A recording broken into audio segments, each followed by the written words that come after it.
Só aguardando aqui o nosso convidado entrar, o João Gustavo Melo. Olá, olá.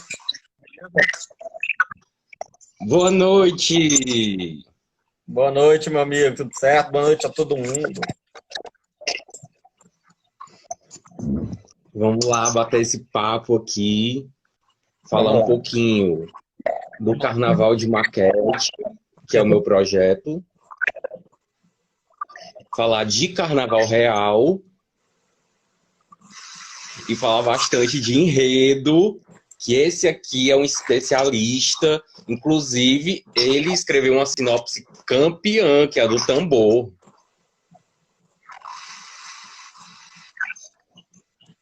Valeu, valeu. Obrigado aí por ter convidado. Estou muito feliz aqui.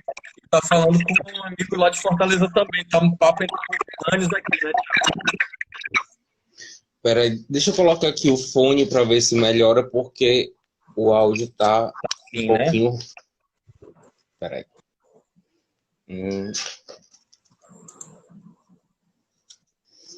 Pronto, vamos ver se melhora agora. Tá me escutando bem? Tô te ouvindo bem agora. Tô te ouvindo melhor, inclusive. Pronto. Melhorou, né, o som? Isso. Bem melhor. Pronto, melhor com o fone. Tem o Gleilson Ângelo, que ele é aqui de Fortaleza também. Ele faz um canal só sobre samba enredo, Carnavales 365. Oh, que maravilha. Que eu conheci graças a essas redes sociais. Ó, o pessoal da Saudade entrou aqui, Ah, que é outra escola de maquete. a saudade aqui é do Belém do Pará, do Thiago Tapajós? Não, né? Isso. Ah, um grande abraço, Thiago Exato. Tapajós. O cara é genial. O cara, eu sou fã do canal dele. Ele tá assim no topo do Carnaval de Maquete. Ele já tem bastante experiência, já. Eu ainda estou começando.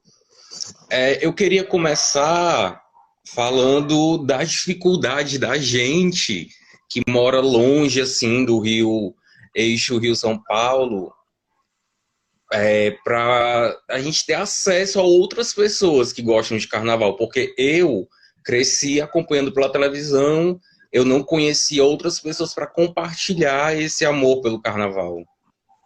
Não, eu imagino como deve ser. Assim, eu não, quer dizer, não imagino, eu passei na pele isso, né? Eu quando eu estava em Fortaleza, né, a gente tinha um acesso, falar com alguém que desfilou e tudo, era uma glória, né? Eu me lembro que uma das primeiras pessoas que eu fiz amizade foi o Pedro Bicalho, que hoje é presidente do Conselho de Psicologia no Brasil, né?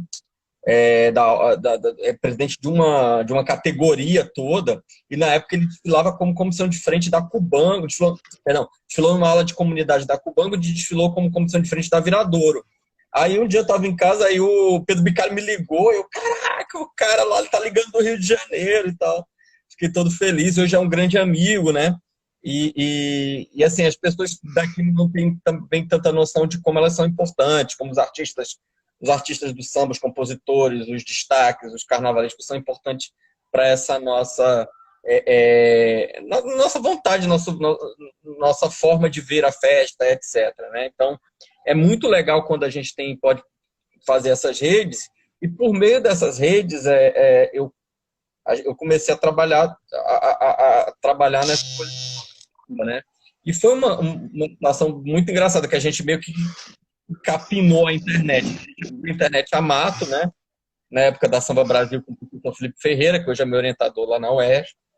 Ele foi idealizador desse primeiro fórum de discussão, e aí virou lista de discussão, e aí depois a gente conseguiu, nessa época a gente conseguiu uma rede muito legal de pessoas como o Anderson Baltar, o próprio Felipe Ferreira, gente do Brasil inteiro, tinha o Luiz Fernando Reis, Raquel Valença, Renato Buarque, que hoje é da diretoria cultural da Mocidade Independente, que era um garoto, assim. Então, assim, era uma galera muito bacana que a gente acabou fazendo essas redes e que hoje são amigos que eu levo para a vida toda. Eu quero dizer, eu sou da Pois velha é, guarda, né? Dessa parte de internet. Né? Já tô pois velho, é, já. pra mim tá sendo assim. Ah, eu já tô com 35, também não tô mais tão novo, não. Tá sempre. Ó, a melhor época da vida, essa aí. A melhor época da vida que a gente tá também. Depois de 40 também é ótimo. É, porque a gente já tem uma maturidade, a gente ainda tem é, uma juventude, a gente ainda não tá velho, como você disse, mas a gente já tem uma maturidade para ver muita coisa da vida que a gente não tinha quando era mais novo. Eu estava vendo até sobre isso, desculpa Eu esse gancho aqui, tem muita gente assistindo a gente, e é sobre isso que essas coisas são importantes da gente falar. Eu estava vendo um vídeo da Viviane Mosé, que é uma filósofa, né? É sobre essa questão do envelhecimento e tudo. A gente ainda é muito novo para falar sobre isso, mas ela falando que assim, a melhor parte que ela está vivendo plenamente é agora, depois de 50 anos dela. Então, que você já não tem tantos aqueles arroubos de insegurança da juventude, também, de uma forma ou de outra, você pode se expressar melhor, se colocar melhor no mundo, enfim. E eu acho que é uma construção muito social, essa coisa de como a gente se coloca no mundo, das coragens que a gente tem na juventude, que não temos mais depois de um determinado tempo. Mentira, a gente continua corajoso, continua se jogando no mundo, como diria aquela música do Alves Baianos, né? Jogando o nosso corpo no mundo, né? Então, que a gente nunca pode perder é isso.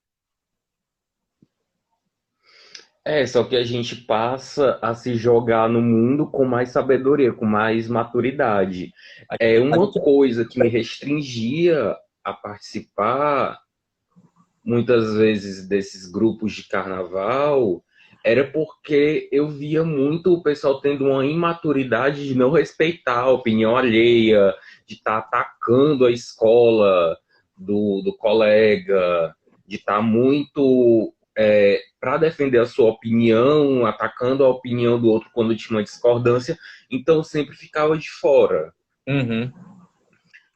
A partir desse momento de quarentena que eu fiquei mais ativo, comecei a comentar, inclusive, um dos primeiros comentários que eu fiz foi numa live da Rádio Arquibancada que você estava, e você leu o meu comentário, viu que eu era de Fortaleza, me mandou um abraço e disse que entendia essa solidão de crescer vendo pela televisão, não ter com quem conversar.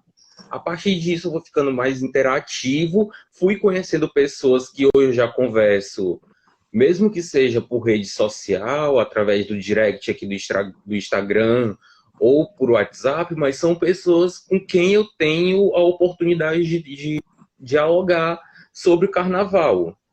Uhum. Não, perfeito, porque isso, as redes sociais, a internet, elas possibilitam isso, né, de você agregar pessoas que compartilham paixões, né? E eu acho que assim, a gente tem o Michel Maffezoli, né, que ele estuda essa questão da pós-modernidade, etc. Tem um livro dele que é O Tempo das Tribos, que ele fala um pouco sobre essa questão das comunidades emocionais, que são pessoas que se juntam, que se organizam em torno de algo que desperta paixão em você. Isso é muito dos nossos tempos também. A gente se reúne em torno das escolas de samba, a gente tem as nossas posições políticas, a gente tem nossas histórias, nossas origens, nossos saberes, nossas formações, mas quando a gente está debatendo o carnaval, a gente meio que tira essas roupas todas, obviamente não todas, porque a gente, de alguma forma, tem nossos filtros, mas o que está em debate ali é o próprio carnaval. Então, ele se coloca na frente disso tudo, e essa formação dessa comunidade emocional se dá de uma maneira fantástica. Por exemplo, deve estar aqui o Vinícius deve estar ouvindo a gente. Eu conheci primeiro a mãe dele, né, que é desfilante de Salgueiro, a Ana Paula, que é uma pessoa maravilhosa e tudo, e que depois já coloca o Vinícius também nesse mundo do carnaval. E o Vinícius, eu acredito que se ele fosse de uma família baiana, de uma família cearense, de uma família gaúcha, ele também gostaria de carnaval, porque o cara simplesmente sabe tudo. Então, eu acho que o samba tem isso, de ser, como o Salgueiro, uma raiz que nasce forte em qualquer lugar, né? Pois é, eu não tenho, a não ser assim, a minha avó acompanhava os desfiles, mas ela não teve nenhuma influência no fato de eu gostar de carnaval. Uma bela manhã, eu fiquei muito tempo com essa imagem na cabeça, mas como eu tinha 4 anos quando isso aconteceu, eu não entendia bem como tinha sido esse momento. Depois eu até perguntei à minha avó e ela disse como foi. Ela assistia uma bela manhã, eu na minha casa, liguei a televisão na hora que passavam os desenhos animados, de manhã, 7h30 para 8 horas, e eu dei de cara só com ratos e urubus. Nossa senhora, começou bem. Mas tu era muito novo, né? Você tinha o quê? 4 anos? 4 anos. 4 anos, né? Estão fazendo aqui as contas mentalmente. Eu, no caso, Pois é, desculpa, Thiago, te interrompi aí. ficou uma imagem. Ficou uma imagem na minha cabeça que eu não entendia muito bem o que era, mas eu lembrava daquilo. A primeira vez que eu cresci sabendo que primeiro eu gostei daquela escola da Beija-Flor para depois entender o que era o carnaval. Comecei a Engraçado. ir acompanhando e depois a virar as noites acompanhando todas as escolas, entendendo como funcionava o processo, tudo. Quando eu assisti pela primeira vez o Ratos e Urubus pelo YouTube, me veio muito clara que aquela primeira imagem da minha infância que eu lembrava era aquilo ali. Uhum. Muito legal, muito legal. É para você ver como, por exemplo, as escolas de samba, a gente tem uma cultura visual muito grande, né? E essa questão da visualidade, ela é muito potente, né? Ela faz com que a gente abra o olho, desperte para determinada gramática visual. A escola de samba, ela forma essa nossa gramática visual. Ela nos ensina a enxergar o mundo pelos filtros do carnaval. Eu me lembro, por exemplo, no carnaval de 89, foi a primeira vez que eu acompanhei um carnaval, eu fiquei tão saturado de imagens do desfile, que aí quando passava a novela, aí passava uma cena externa da novela, aí passava uma árvore, eu via aquela árvore, ela se mimetizava, se misturava, mesclava como se fosse uma alegoria, entendeu? Eu via aquela árvore cintilando, assim, é uma coisa muito doida. Até hoje eu sinto um pouco isso, né? Quando eu saio do sambódromo, passo a noite vendo desfile, quando eu saio eu vejo aquela árvore num poste ou alguma coisa assim, uma determinada alegoria. Você vai lembrar, em Fortaleza, é, acontecia alguma coisa, por exemplo, no Carnaval de 93 tinha perdão, o Carnaval de 92 da Beija-Flor era uma rede sobre televisão e tal, e tinha uns carros que tinham as antenas parabólicas, né? E aí eu vinha na época eu estudava no Tiradentes, ali na Duque de Caxias, no centro. Aí quando eu passava pela Avenida do Imperador, tinha uns prédios que tinha aquelas antenas parabólicas. Eu imaginava aquelas antenas como um resplendor de destaque. Então, eu passei a mimetizar a minha cidade, a minha vida, o meu dia a dia com aquele mundo do carnaval. Isso é muito doido, né? Muito doido. Olha, o Marcos Vinícius, que é também aqui de Fortaleza, entrou agora. Meu grande amigo. O Alex Carvalho, que é carnavalesco da Independente de Olaria, entrou. E o André, que é de Belo Horizonte, ele estava falando aqui, que eu já conversei com ele, ele estava falando dessas questões de quem acompanha o carnaval de longe. Quando eu cresci um pouco, pelos meus 7, 8 anos aí, eu comecei a fazer a mesma coisa, mimetizar essas imagens e coisas que eu olhava assim, eu imaginava isso alegoricamente, linkando com o que eu tinha visto do carnaval naquele ano. Ah, que legal, cara. A questão das imagens, elas acabam embaralhando muito isso, né? E você estava falando do Carnaval de Maquete, o pessoal do Carnaval de Maquete está aqui, né? Que eu acho que é uma forma de democratizar o fazer carnavalesco e de criar uma forma de expressão também. O Thiago Tapajós é craque nisso, vocês também, etc. E, e, e, Tiago, e, referência. Exatamente. E aí tem o Eduardo Wagner, que vai defender, inclusive, também a tese dele, o doutorado dele lá na Federal do Pará, sobre isso, né? E aí teve uma situação, essa questão como é importante, né? Ela forma, a questão da maquete, forma, e artistas, né? Tá aí o Leonardo Bora. O Leonardo Bora brincava de maquete com o irmão dele, sabe? É um cara simplesmente assim incrível super criativo que hoje, ao lado do Gabriel Haddad, eles colocam na pista, na avenida mesmo, no real, toda a aprendizagem, toda aquela coisa de fazer formas, de estudar cor, dessa forma muito que, na verdade, talvez o maior aprendizado dele tenha sido a questão da maquete. Então, isso é muito, muito importante, é muito forte. E que bom que isso renova o carnaval, isso cria novos artistas, e é assim que as coisas acontecem, né? Eu não tenho aptidão nenhuma, a não sei colar um adereço, sai torto se eu colar, mas por isso que eu sou completamente fã da arte de vocês. Pois é, eu também, eu nunca trabalhei com arte, tudo. Eu fui aprendendo a fazer na quarentena por uma questão de terapia mental. Eu tinha que manter a minha saúde mental de alguma forma, até porque, além de todo o problema da quarentena, tudo, eu ainda tinha muito medo porque eu tenho duas pessoas em grupo de risco. Eu tenho a minha avó que é idosa, o meu irmão tem problema de asma. Então, seria muito mais complicado se uma dessas pessoas pegasse esse vírus maldito aí. Exatamente. Você acaba se.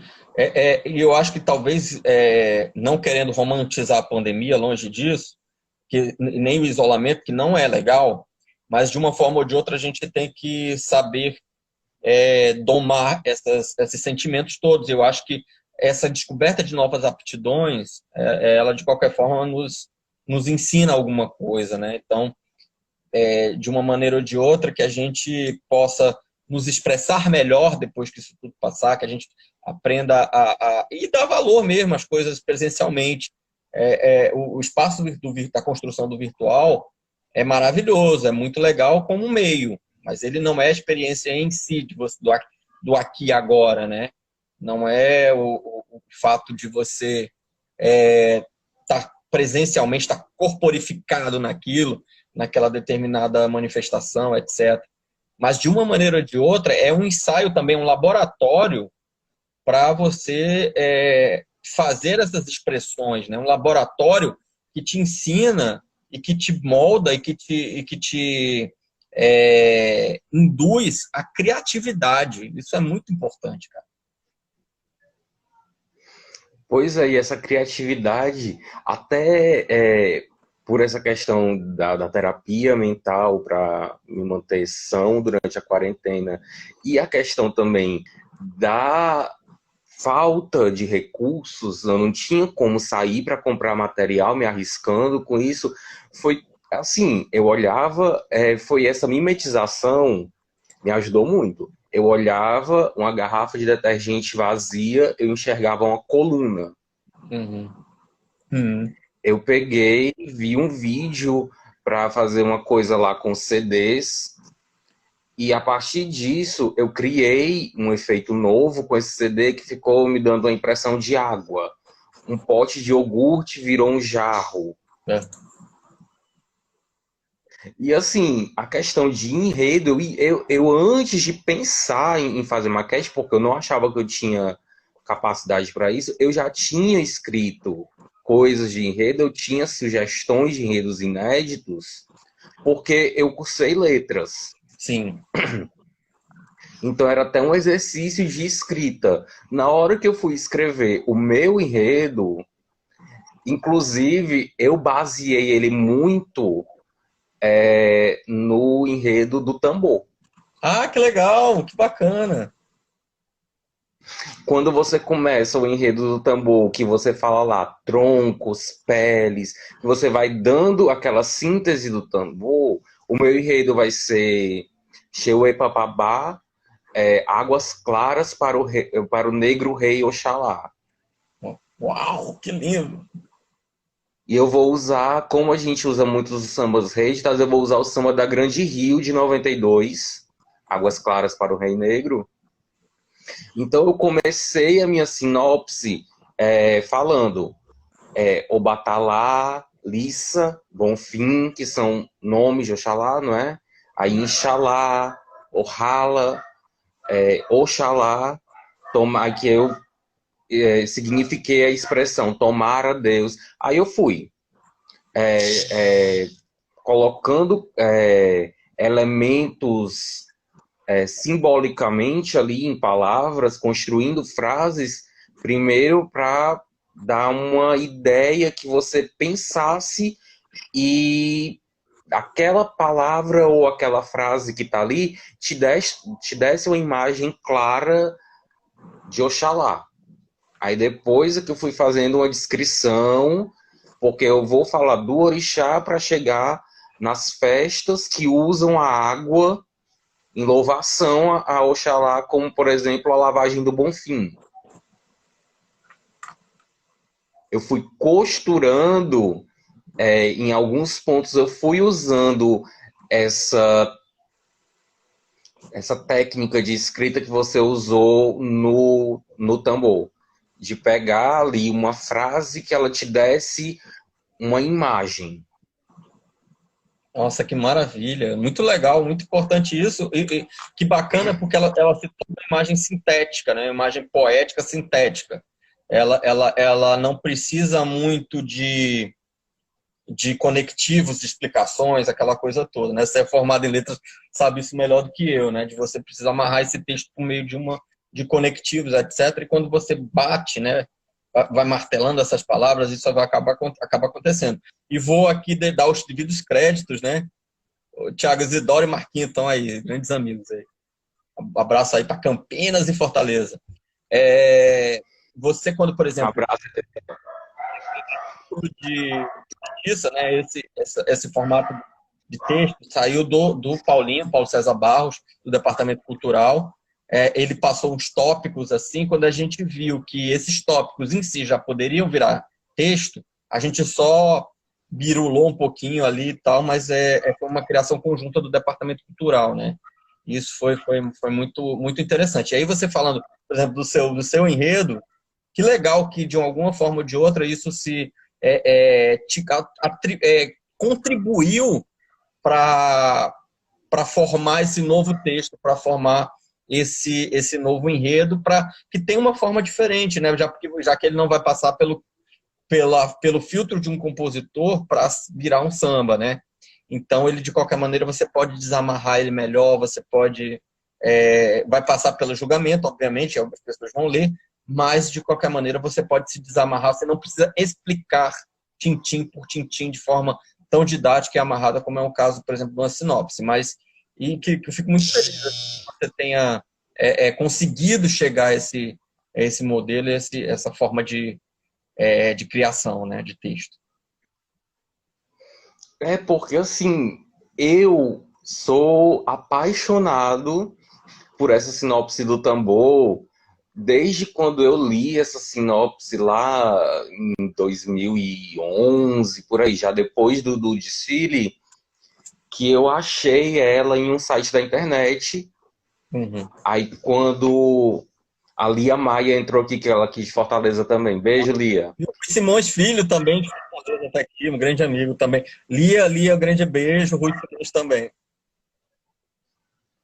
Pois é, quando eu li essa sinopse do tambor lá em 2011, 2012, não me lembro, que eu achei no site, eu já tinha me fascinado por ela, eu tinha usado ela para apresentar um trabalho na faculdade. Que legal. E esse trabalho, inclusive, ele foi em espanhol, porque a minha licenciatura é português e espanhol. Perfeito. Aí, em uma das cadeiras de espanhol, eu não me lembro bem se foi cultura hispânica ou se foi literatura hispânica. Eu usei ele num trabalho, esse modelo de escrita. Que ele tem um beijão para a Van Moraes também, que está aqui, uma grande amiga, gente muito boa, que estou morrendo de saudade, doido para começar os ensaios logo, para a gente se ver e se abraçar.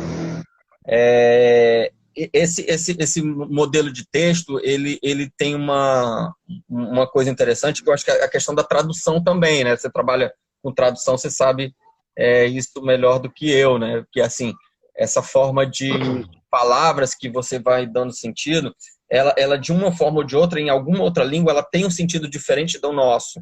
Especialmente já que a gente está fazendo já uma tradução da tradução, que a gente, por exemplo, quando fala de troncos, peles, etc., parará, a gente, de uma forma ou de outra, está dando um significado a algo que é muito visceral nosso, né? A gente está atribuindo arbitrariamente, por meio da palavra, algo que mora na gente, que é muito, faz parte da nossa constituição de corpo, do nosso sangue e etc. Né? E acho que esse desafio que você teve de transferir dessa tradução para o espanhol e de reinterpretação, né, também deve ter sido um trabalho bem bacana aí no curso de letras da Federal, né? Isso, eu fiz na UFC. Ah, então maravilha. Minha universidade maravilhosa também, querida. A gente é da mesma universidade, inclusive. É. Quando eu conversei com você a primeira vez no direct, que a gente falou isso, eu disse, aí rolou aquela identificação de, o cara cresceu aqui no Ceará acompanhando como eu e tudo, aí, porque até então, é curioso, porque eu conhecia a sinopse de Tambor, eu era fascinado por ela, já tinha usado, mas eu não sabia quem era a pessoa João Gustavo Melo. Ah, que Eu legal. não tinha visto, assim, live, nada.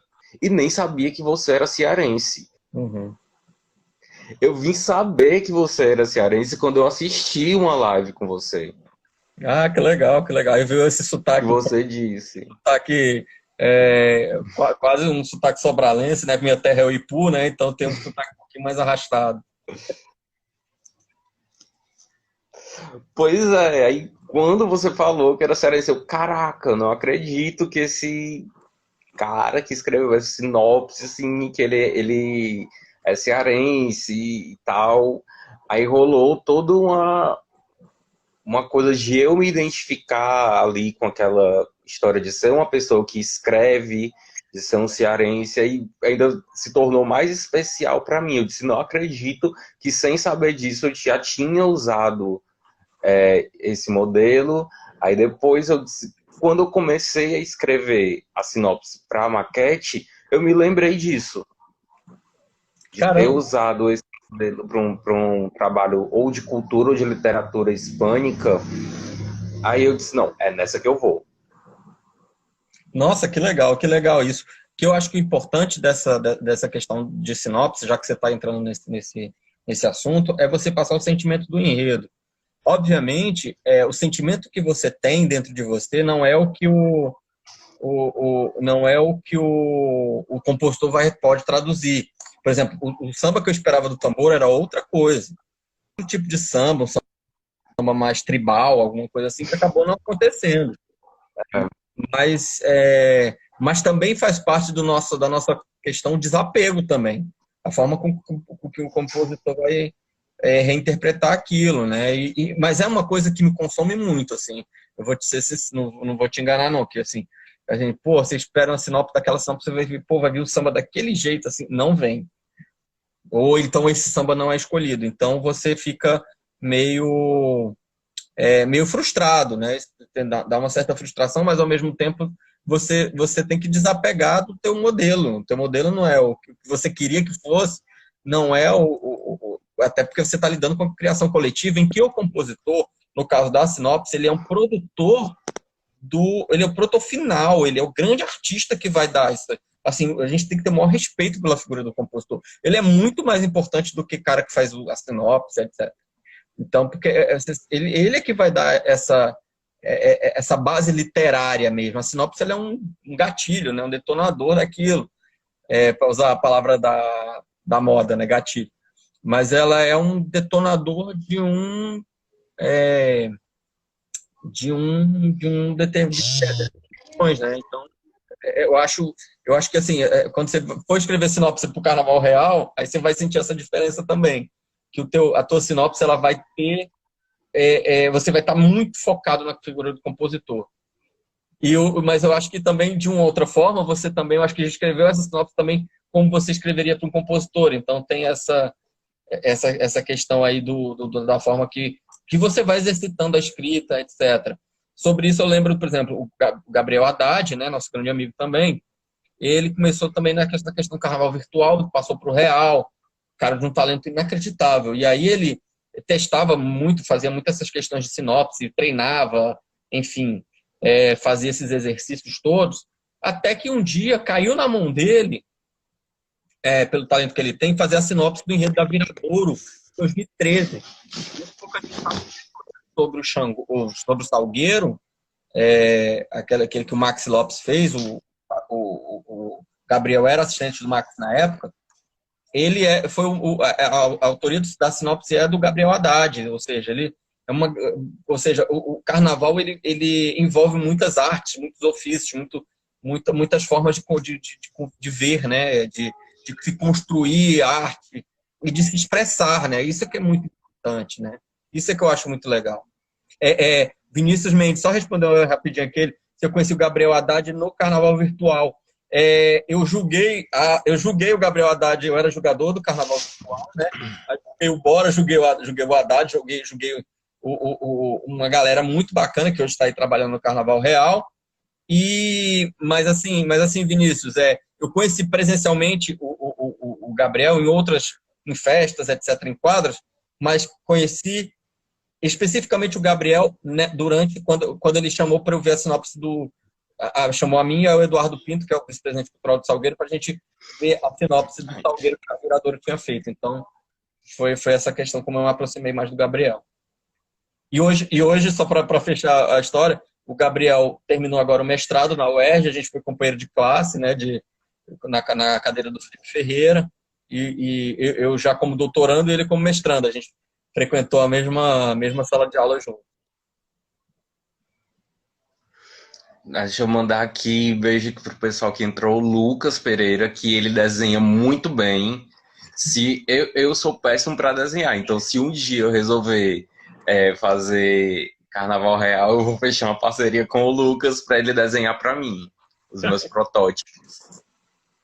A Aline Gama, que é daí do Rio, e ela é a minha vice-presidente na escola. Aí eu vi a live de vocês com o Lucas Milato e com o Alex. Ela quem fez, ela tá me ajudando muito a entender mais de perto esse funcionamento, porque ela desfila, tudo, ela conhece pessoas do carnaval, então ela tá me orientando. E o Thiago Miranda, que entrou aqui, ele é carnavalesco na UESM também, a nossa liga de maquete, só que ele já tá assim no especial. Então, assim, muitas vezes ele tem me dado dicas para fazer coisas que eu tenho alguma dúvida se cabe no regulamento, ou então até uma opinião se aquilo ali tá bacana. Ah, que legal, que bacana mesmo, cara. Você começa, além de tudo, essa questão do exercício do artístico, você também começa a trabalhar um pouco também com essa questão da gestão, né? Porque você simula no virtual como é que é a gestão do real. O Gleison Ângelo, um abraço. E o Zé Lucas está aqui também, um grande abraço aqui, um grande amigo. Também fiz uma entrevista maravilhosa ontem, foi um maior prazer, o cara essa questão da gestão, né? De como você, por exemplo, você vai precisar do presidente para ter uma determinada etapa, vai precisar de um material aqui, vai ter que comprar ali, aí como é que se resolve isso no tempo de pandemia? Aí você dá o seu jeito, você burla uma regra, consegue por ali, consegue no contrabando. É assim que é no mundo real também. Você não vai estar no barracão de escola de samba há um mês do carnaval esperando um tecido que vai chegar daqui a um mês só, ou seja, não vai dar tempo de processá-lo, de transformá-lo em fantasia ou alegoria. Então é tudo muito doido, né? Então, de uma forma ou de outra, você acaba... Alessandra Cadori, beijo, meu amor. Alessandra, que é assistente da Rosa Magalhães, uma grande artista também, está aqui com a gente. Então, estou até falando sobre isso, né? A Alessandra trabalha muito com isso, essa questão da gestão do carnaval. Além da parte artística, a Alessandra também cuida, por exemplo, dessa questão de gerir chegada de material, gerir esse trato do carnavalesco com a direção, gerir como é que é esse intercâmbio com os ateliês, por exemplo. Enfim, tudo isso é uma cadeia produtiva muito grande e que tem um dedo artístico, mas também tem um dedo gerencial, né? Nessa questão toda, eu acho que vocês, no carnaval virtual, acabam aprendendo a simular isso, simulando isso, vocês acabam por aprender também a lidar isso com o mundo real, e às vezes no mundo real até mais fácil, né? Às vezes tira-se de letra, né? Com certeza, porque no Carnaval Real eu tenho como terceirizar isso para que outras pessoas façam. Eu, no caso, sou carnavalesco, presidente. Ó, aqui, ó, o tipo de solução que eu tô tendo com a quarentena sem poder sair. Isso aqui é uma garrafinha de iogurte, tá virando vaso. Ah, que legal. Se depois melhorar essa questão da pandemia, tudo, e eu puder sair, ou eu tiver que comprar pela internet, aí eu vou dando um acabamento, dando um ar luxuoso, mas é aquela coisa, você vai tirando da cabeça o que ou você não tem no bolso, ou você não tem a possibilidade de adquirir naquele momento. Exatamente. Você acaba. Aí você se torna um bricolé, né? Que você. Esse termo, né? O termo que o Levi-Strauss fala, né? Que você acaba processando esses materiais, você acaba dando uma destinação outra, né? Que não era a destinação original dele, e transformando isso em arte, transformando isso dando um outro. Dando a esse artefato um outro destino que não só utilitário, né? Para a finalidade para que ele foi construído. Mas você passa a ter esse objeto como também um objeto de arte, transformado, enfim, deslocado da sua função inicial, né? O Thiago Isidoro tá me perguntando aqui como se consegue fundos pro carnaval virtual, tudo. Olha, no caso de maquete, a gente tira do bolso. A gente vai com o que tem. Então, assim, no caso, se você conseguir fazer uma escola com amigos, se faz uma vaquinha ali. Eu, como tô na parte de presidência da escola e a parte artística, de execução e concepção é toda comigo, eu consegui parceria com outras pessoas que futuramente a gente está vendo como é que elas vão me ajudar com materiais, por exemplo, a minha coreógrafa é a Delma Nogueira, que trabalha no grupo Raça, que coreografa alas para Mocidade Alegre, em São Paulo. Caramba. Então, ela me disse que ela pode me conseguir materiais em São Paulo que eu não tenho aqui. Em Fortaleza, a gente sabe que não é todo tipo de material que eu vou ter acesso. Ela disse que em São Paulo, até como ela trabalha com isso, ela tem uma facilidade maior de adquirir os materiais lá e me enviar. Nossa, que maravilha isso. Ou seja, mais uma vez, reforçando essa questão das redes, né? Reforçando essa questão de como vocês se articulam para que o sonho de vocês vá e seja apresentado, né? E como é que está esse... Agora eu vou te perguntar, como é que está esse preparativo? Ó, tem duas pessoas maravilhosas aqui de Dutra, lá do Rio Grande do Sul, tá assistindo a gente, e o Ciro, que foi diretor de harmonia do Salgueiro durante muito tempo, salgueirense maravilhoso, grande amigo. E eu ia te perguntar isso, como é que vai ser, como é que vocês estão se preparando aí para o virtual, como é que vai ser? Pois é, eu por enquanto, os nossos desfiles vão ser na data do do carnaval real, porque a gente ainda está naquela questão da pandemia, se vai ter carnaval ou não em 2021. Como o nosso não depende de aglomeração, foi adiado. Ele deveria ter sido agora, Certo. em agosto, no julho, agosto, setembro no máximo, deveria ter sido inicialmente, mas ele foi adiado justamente por essa questão da dificuldade com os materiais. Até agora eu estou trabalhando nessa questão da reciclagem, o meu carro está praticamente a base dele pronta para eu conseguir, quando eu tiver acesso aos materiais que eu puder sair para comprar, ou que eu encomende pela internet, ou que os meus parceiros me enviem alguma coisa pelo correio, aí sim eu vou fazer a parte de decoração e acabamento com os materiais mais adequados. Fazer iluminação, se for o caso, colocar efeitos com água. Que legal, cara. Eu ainda tô. A estrutura do meu carro tá pronta. Assim, a primeira ideia dele tá pronta, montada, uma estrutura com alguns elementos, tudo que seriam as esculturas já. Inclusive esse potinho aqui que vai ser a escultura de um vaso, para chegar nessa fase quando eu tiver a possibilidade dos elementos, porque eu tô na fase de até a semana que vem eu decidir se eu vou sair para ir comprar material, dependendo de como esteja a situação da pandemia, tudo, se estiver um pouco mais controlado daqui a algum tempo, ou se eu vou encomendar isso pela internet. Nossa, que bacana isso. Deixa eu te perguntar, e como é que vocês, como é que é o teu trabalho dia a dia? Você, por exemplo, cada dia você vai botando um pouquinho lá vai fazendo, vai colocando um paetezinho, vai adornando, vai transformando, como é que é isso? Basicamente isso. Cada dia você vai tendo uma ideia nova. Ó, o pessoal do Papa Goiaba entrou aqui, Carnaval Papa Goiaba. Já quero uma live com eles também para falar do Carnaval de Niterói. Fantástico. E é basicamente isso, principalmente porque eu não tenho nenhuma vivência artística anterior.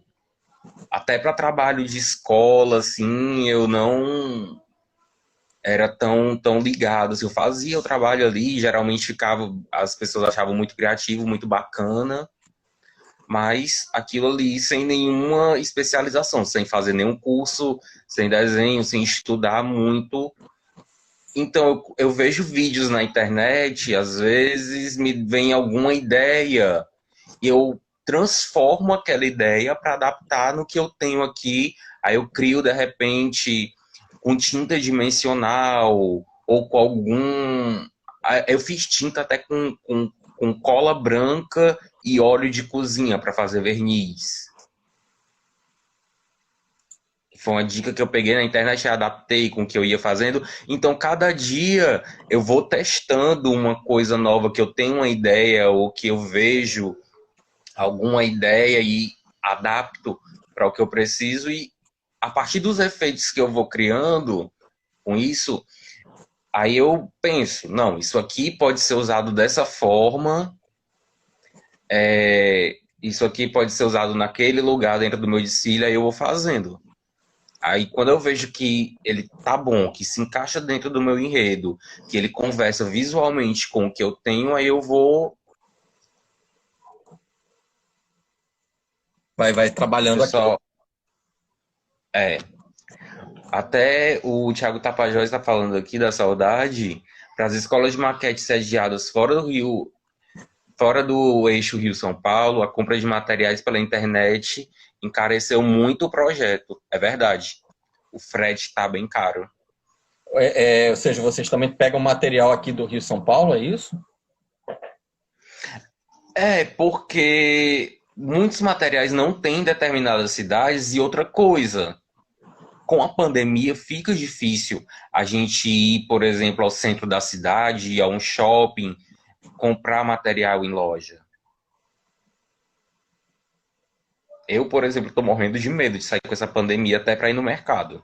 Não, é verdade. Tem que tomar todos os cuidados, né? A coisa ainda não tá controlada nem um pouco, né? E ainda mais quem você estando em contato com pessoas, né? Assim, que são de grupo de risco, então esses cuidados têm que estar bem ajustados, né?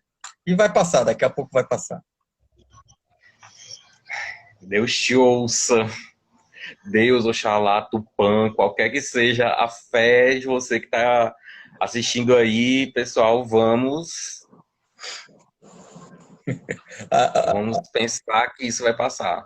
Sidney França entrando aqui, nosso carnavalesco campeão, maravilhoso. Nossa, Sidney França, campeão de São Paulo com a Águia de Ouro.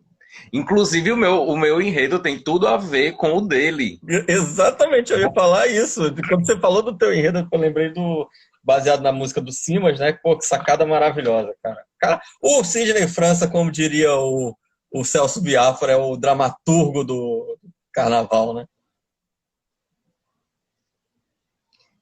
A Aline tá dizendo aqui, ó, uma coisa louca é conexão Rio, São Paulo, Fortaleza, porque a Aline no Rio, a nossa coreógrafa em São Paulo, que tá dando a maior força, tá me ajudando muito, me orientando muito por ela ser uma profissional de dança, ter toda uma expertise de trabalhar profissionalmente com coreografia, com uma coisa cênica, ela tá me orientando muito. E Oxalá vai abençoar que vai dar tudo certo.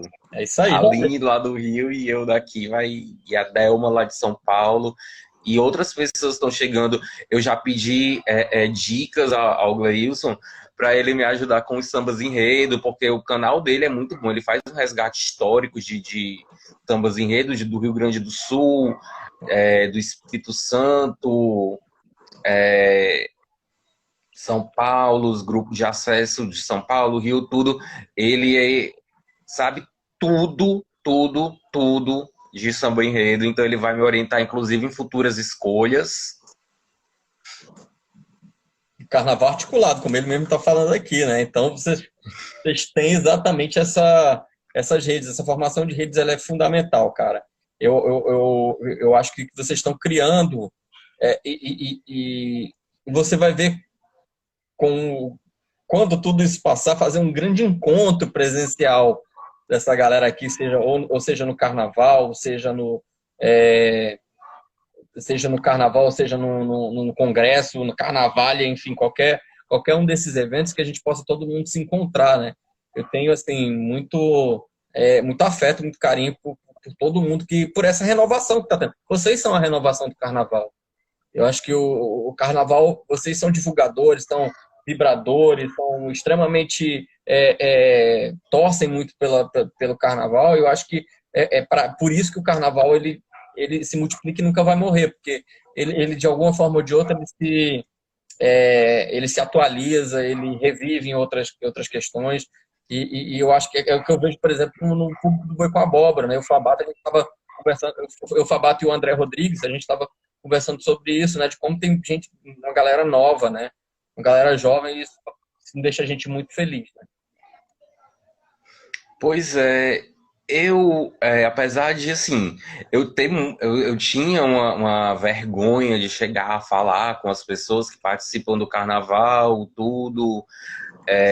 Eu ficava meio receoso de comentar nos chats, pelo que eu falei até da questão das pessoas discutirem, não respeitar a opinião. Mas eu comecei a interagir mais e todas as lives de carnaval que eu tô ali, eu divulgo, eu ponho no stories, passo para uma galera, chamo para assistir. Eu acho muito importante nós, enquanto público, também contribuímos para essa divulgação da cultura do carnaval que está sendo tão massacrado ultimamente. É verdade, mas eu acho que é, é essa coisa, né? A gente se fortalece quando tá formando essas redes, né? Por exemplo, uma pessoa que trabalha muito com essa questão é esse artista maravilhoso que está aqui, que é o Clepson Prates, que é da Pimpolhos da Grande Rio, que está fazendo um trabalho, foi da Mangueira do Amanhã, né? Agora está na Pimpolhos, fazendo um trabalho assim, um trabalho hercúleo, mas ao mesmo tempo um trabalho de muita qualidade, de muita pesquisa, de muita entrega, como tudo que ele faz. Esse cara ele é um carnavalesco no sentido amplo da palavra, um cara que é o mediador, né, entre essas questões todas. Eu acho que o carnavalesco ele não é só um artista plástico, ele também é um cara que faz acontecer as coisas. E eu vejo isso muito no Clepson, né? Então, o cara tem assim, sigam quem não estiver seguindo o Clepson ainda, sigam, porque o Instagram dele é maravilhoso, é um Instagram de arte, e é um cara vibrador pra caramba, eu sou muito fã dele. Pois é, e assim, muita gente que está entrando aqui, que eu conheci nessas redes, foi com essa questão das lives de carnaval que o pessoal está fazendo, e uma delas muito importante é o boi com abóbora. Daqui a pouco vai dar uma hora de live e vai encerrar aqui, mas eu quero que você comece já a falar do boi com abóbora, que Ah, está sendo fantástico. tá, joia. O Boi com Abóbora foi ideia do André Rodrigues, né? De uma forma que a gente pudesse simular de uma forma ou de outra. Os papos que a gente tem nos barzinhos aqui do Rio de Janeiro, eu, Fabato, o André, e eu acho que a gente tem essa questão de simular. Nosso único roteiro é a ordem do desfile, né? E a gente não combina nada com o que vai falar e tal, vai saindo na hora. Então, acho que eu gaguejo, né? Sou meio mais gago assim e tal. Aí o Fabato fala, ele tem mais eloquência, né? E de uma forma ou de outra, o André está por trás do boi, ele está onipresente ali. E era uma forma da gente trazer da gente o formato do boi ele é muito intuitivo, né? É, como você estaria numa mesa de bar conversando sobre determinadas coisas. Óbvio que como a gente está na internet, a gente tem que ter determinados cuidados. Tem coisas que a gente não pode falar, porque ou são versões não confirmadas, né? Ou são ou de alguma forma pode depreciar alguém, alguma coisa assim, mas de uma forma ou de outra você tem a gente procura ser o mais livre possível. Eu me emociono, o Fabato se emociona, eu xingo o Bolsonaro, enfim, isso tudo xingo o Crivella, então faz parte da minha personalidade, tudo, e eu acho que a gente é muito. A gente fica contando os dias, né, para ter o boi com a abóbora. A gente não vai ter essa semana porque cada um vai ter um determinado. Eu, o Fabato, a gente vai ter, e o André também, a gente vai ter compromissos na sexta-feira, então a gente vai fazer um fechamento para a balança e vai voltar com tudo semana que vem. Pois é, deixa eu só dar um beijo aqui, uma boa noite para nossa coreógrafa Delma, que acabou de entrar, que está sendo super parceira nesse projeto, está me orientando muito. Beijão, Delma.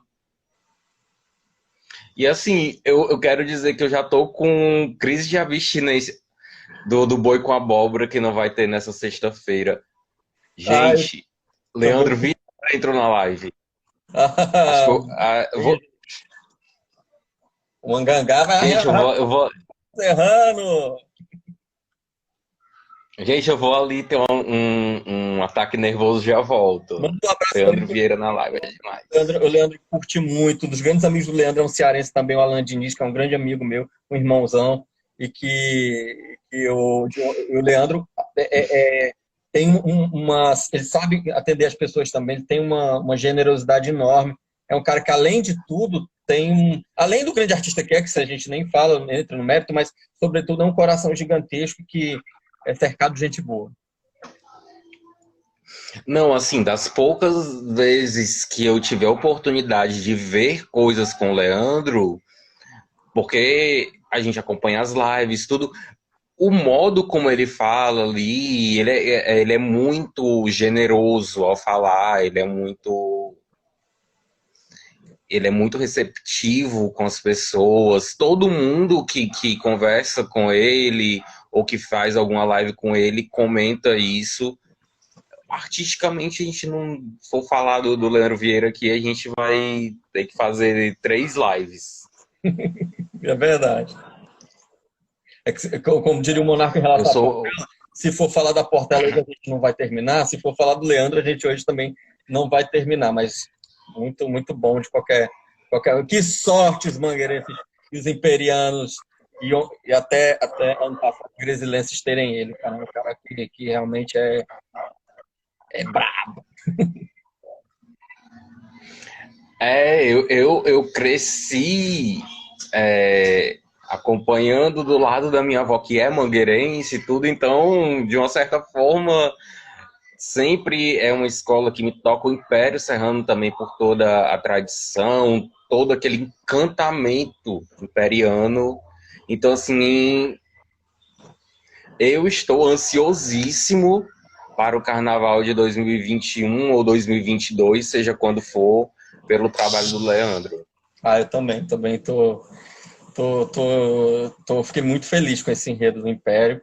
Agora, daqui a pouco, deve estar trabalhando também no enredo da Mangueira. Quando for momento oportuno, vai sair. E a gente fica aguardando, né? A gente é muito fã, então é muito, muito bacana isso. Né? Mas, assim, sobretudo, que esteja assim, que o carnaval aconteça quando tiver que acontecer realmente com segurança. A gente está na mira de tiro, né? E também a gente tem responsabilidade. Eu lembro de um amigo meu, o Serginho, que eu acho que ele, durante o Boi com Abóbora, ele fez um resumo que, para mim, é o melhor. E até me faz rever determinados questionamentos. Eu não tenho opinião formada sobre o carnaval, a realização do carnaval, tem horas que eu quero, tem horas que eu não quero. Eu fico enlouquecido com isso, eu fico ouvindo as pessoas, né? Eu acho que não é uma decisão fácil. Eu acho que o Serginho resumiu tudo muito bem. Ele fala o seguinte: o carnaval tem que acontecer quando a tia Suluca da Mangueira, que tem quase 90 anos, ou 90 anos, e o Fernandinho da Mangueira, que tem 10 anos, eles puderem estar juntos no mesmo espaço. Então, eu acho que é por aí também. Porém, eu acho que também a gente não pode, por outro lado, tem que ser feito com segurança, etc., mas também não pode deixar de, pelo menos simbolicamente, abrir mão da realização de alguma manifestação. Lembra muito daquela história do Papa Francisco rezando a missa sozinho no Vaticano. Eu acho que aquela imagem tem que ter pelo menos no desfile das escolas de samba. Imagem daquela. É uma imagem de que o carnaval, de alguma maneira, ele está cumprindo a ritualística dele. Que todo carnaval, ele nasce e ele tem que morrer. Como é o ciclo vital de tudo. É o rito, né, das festas, né? Então, acho que tem que ter isso. Tem que ter o nascimento e tem que ter a morte dele. Sim, é vital porque mesmo antes da pandemia a gente já atravessava um momento complicado, não só para o carnaval, mas para a cultura em geral nesse país. A gente está num momento político muito complicado, onde se tornou muito mais importante uma guerra ideológico-partidária entre as pessoas do que pensar na política a serviço do povo, principalmente da questão cultural. É uma guerra cultural, né, que a gente vive. A guerra é cultural. A guerra é cultural. Então, por isso que eu acho muito importante, por exemplo, artistas como Leandro Vieira, o Gabriel Haddad, o Leonardo Boro, o Jaque Vasconcelos, o João Vitor, essa galera toda que está aí, o próprio André Rodrigues e tudo, eles estarem construindo essa nova base, né, de coisas que vão acontecendo por aí, criando e disputando imagens. Estão disputando imagem. Quando o Leandro faz o Cristo crucificado, Cristo negro, platinado, etc., Jesus da gente, ele está disputando imagem. O Boi com Abóbora, para mim, está sendo uma oportunidade incrível de interagir com pessoas que gostam de carnaval também. O Marcos Vinícius, que é daqui de Fortaleza, a gente sempre tá batendo uma bola ali nos comentários do Boi com Abóbora, aí você já conhece uma pessoa, conhece outra, que aí você pode interagir pelas redes e tudo, mesmo sendo uma coisa que por enquanto é virtual, tá sendo uma oportunidade incrível que eu vou agradecer eternamente a quem tem feito essas lives, que tem sido uma oportunidade incrível, incrível para mim. A Aline tá querendo 2019 no Boi com a Abóbora. Peraí, Aline, não... Boa, Aline, boa sugestão, hein? Tá no radar, tá no radar. Opa! Pois é, eu tô com abstinência porque não vai ter nessa sexta. E outra coisa que eu acho fantástica ali do Boi com Abóbora é o Cama de Gato. A oportunidade incrível de a gente ouvir pessoas ali. O Haroldo Costa, um griot do carnaval. Ele é sabedoria pura. Terezinha Monte, que é incrível. Olha, quem acompanhar a live do Boi com Abóbora, não esqueça de dar uma olhada no Cama de Gato, que vocês vão também se apaixonar. Miguel Santa Brígida. Quando eu assisti o Cama de Gato com o Miguel Santa Brígida, eu fiquei sentindo o cheiro do Pará. Me lembrando, porque eu tive lá em 2018, exatamente nessa época, eu fui na época do feriado de 7 de setembro, antes do Sírio. Eu senti ele falando ali, eu senti o cheiro do Pará, aquele cheiro dos aromas que vendem no Ver o Peso, aquele... O Museu do Sírio, me lembrei muito quando eu assisti a live lá do Cama de Gato com o Miguel Santa Brígida. É incrível essas histórias que vocês trazem pra gente. Cara, pô, a gente na verdade tenta trazer algumas pessoas, né, que tem histórias novas também para falar, né? Muitas a gente gosta de ouvir essas versões da boca de quem participou ali, né? Por exemplo, você tem por exemplo, o Luiz Fernando contando histórias, ele é um dos caras mais incríveis contando história que a gente conhece, né? Ele tem coisas ali maravilhosas. E você, por exemplo, ter a oportunidade, uma das entrevistas legais que a gente fez também, que eu gosto muito, é do Del Penho, né? Porque ele, Alfredo Del Penho, porque a gente desmitifica essa coisa do jurado como um cara intocável, um cara que ninguém sabe de onde vem. Não, é um jurado qualificado, que tem as opiniões dele, você pode concordar ou não, mas tem essa questão, né? Carnaval com Papagoiaba, qual vai ser o ano da próxima sexta-feira? A gente não vai fazer nessa sexta. A gente vai dar uma descansada, porque cada um vai ter os seus compromissos nessa sexta, o Pabato vai ter o dele, eu vou ter o meu e o André também. E aí, mas a gente já está preparando o próximo, né? Já tá. Eu acho que o André vai tirar essa folga também para dar uma vai fazer para dar uma inspiração nos cards, né? Nos próximos que virão, né? A gente está fechando, inclusive, o ano. O Quilombo do Samba, ó, queria dar um abraço também para essa galera, ó, Quilombo do Samba. Eu sou muito fã dessa galera. Sempre que eu posso, assim, sou ainda meio uma anta no Instagram, mas eu tô acompanhando lá tanto as lives quanto os posts dessa galera. Tá fazendo um trabalho incrível. E essa coisa que a gente bate muito, a questão da pretitude no samba, do protagonismo preto. A gente é aliado, quem não é preto é aliado nessa questão. A gente tem muito o que aprender e o carnaval tem muito o que se renovar e se rever também determinadas posturas. E eu acho que essa rede também é super fundamental.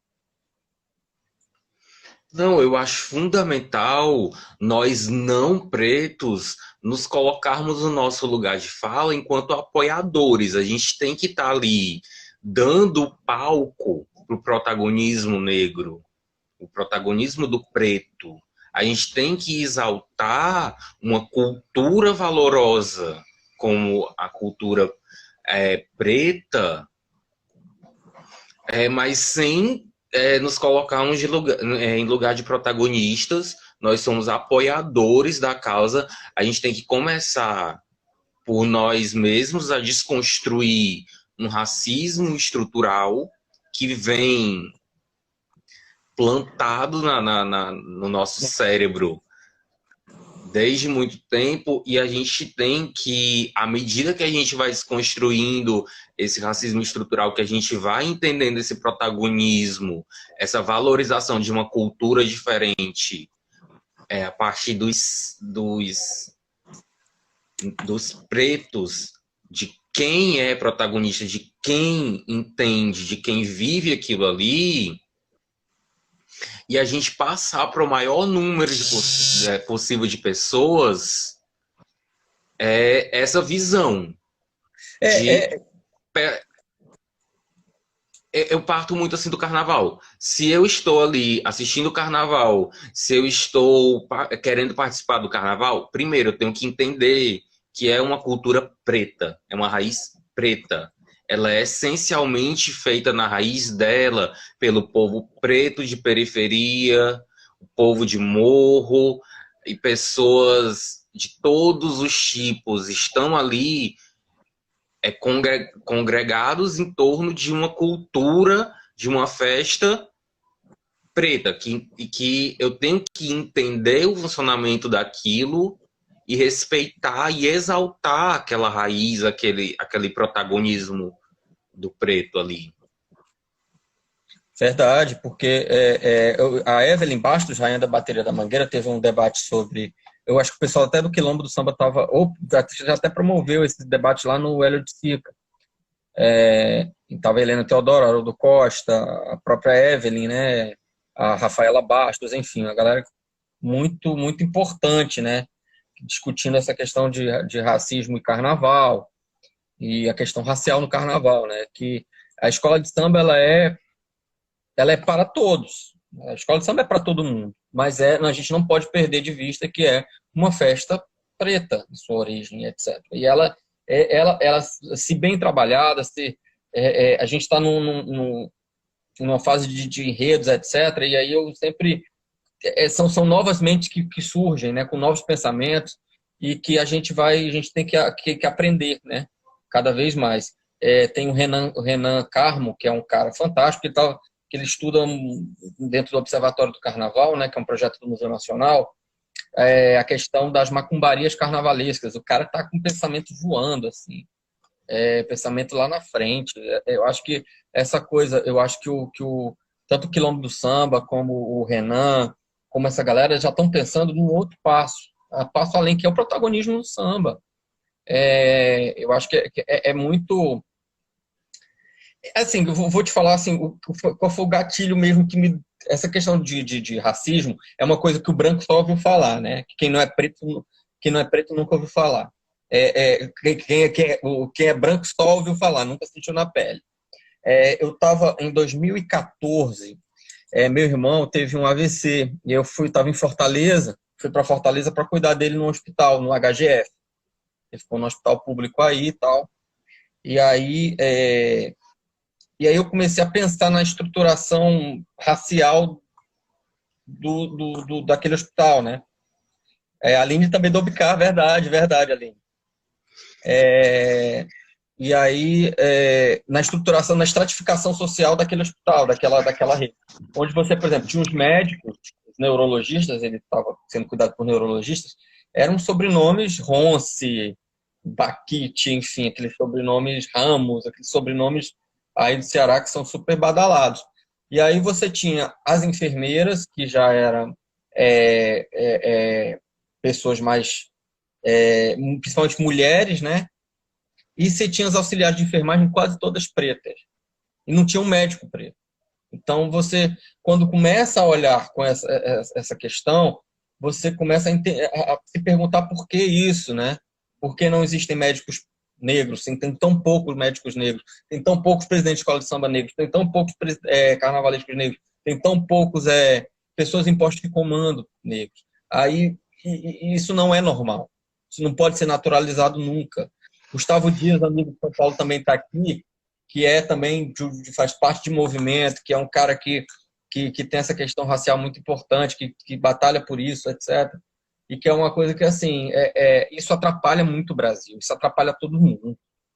Isso atrapalha as próximas gerações, atrapalhou a nossa. Sobretudo, essa questão racial não é uma luta do povo negro, do povo preto, mas é uma luta do Brasil todo.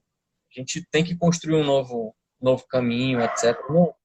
Isso, obviamente, tem todo um caminhar, tem toda uma luta por trás disso, da qual nós somos, luta essa que nós somos aliados. E nesse caminho a gente vai errar. A gente vai errar muito. A Lilia Schwartz falou isso no Roda Viva na segunda-feira, que eu achei muito boa a entrevista dela, em que ela fala assim, a Lilia Schwartz é uma das mulheres que mais entende